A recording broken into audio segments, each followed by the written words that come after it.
Ben, given your expertise and given your intimate knowledge of NBC Entertainment and NBC, how do you think about a Comcast-Fox deal and what that would do for NBC?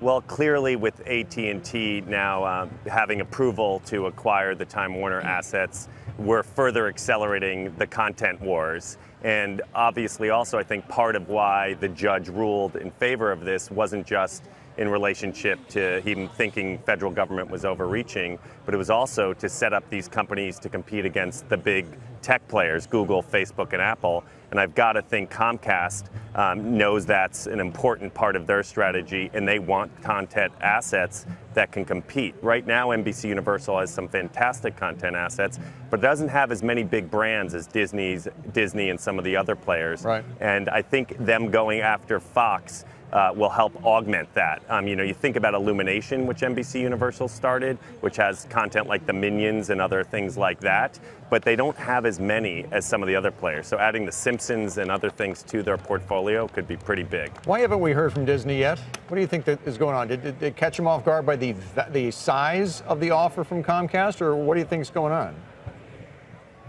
Well, I have no idea. I'm obviously not inside the senior strategic table there. Yeah, but you've been part of strategy sessions before, so, you know, this was telegraphed long ago. They knew an offer was coming from Comcast, and it's been very quiet for the last couple of days.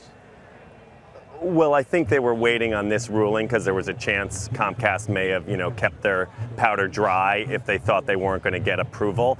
But I imagine Disney and Comcast will both compete to get this asset. And my instinct would be Disney's going to go hard to go after it and will try and pursue it. And, it's interesting because clearly the Murdochs have a big say in it as well.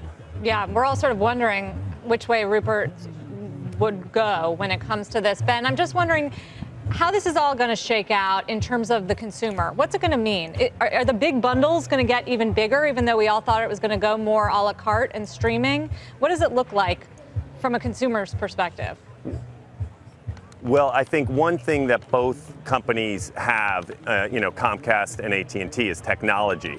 And as Randall Stevenson pointed out, with a kind of mobile strategy to accelerate the opportunity, as the younger demographics are all consuming content on their phones, he's trying to position some assets that can exploit to that marketplace. And I think you are obviously going to see bundling and a desire to sell more services. Are those going to cost more and then they're going to be losing money by bundling stuff but charging less? Or are they going to increase price, or are they going to save money themselves, both for the consumer and for themselves by bringing synergy to these assets? Time will tell. My concern is the consumer doesn't necessarily benefit from 6 giant companies controlling the marketplace. I also have concern about independent voice. If 5 people at the top of these companies, and we live in an age where the CEO is, driving so much decision making, will we have a diversity in content? Will we have the ability for independents to still supply these giant players and, have voices not just represented from inside these organizations, but come from independent sector? Hey there, thanks for checking out CNBC on YouTube. Be sure to subscribe to stay up to date on all of the day's biggest stories. You can also click on any of the videos around me to watch the latest from CNBC. Thanks for watching.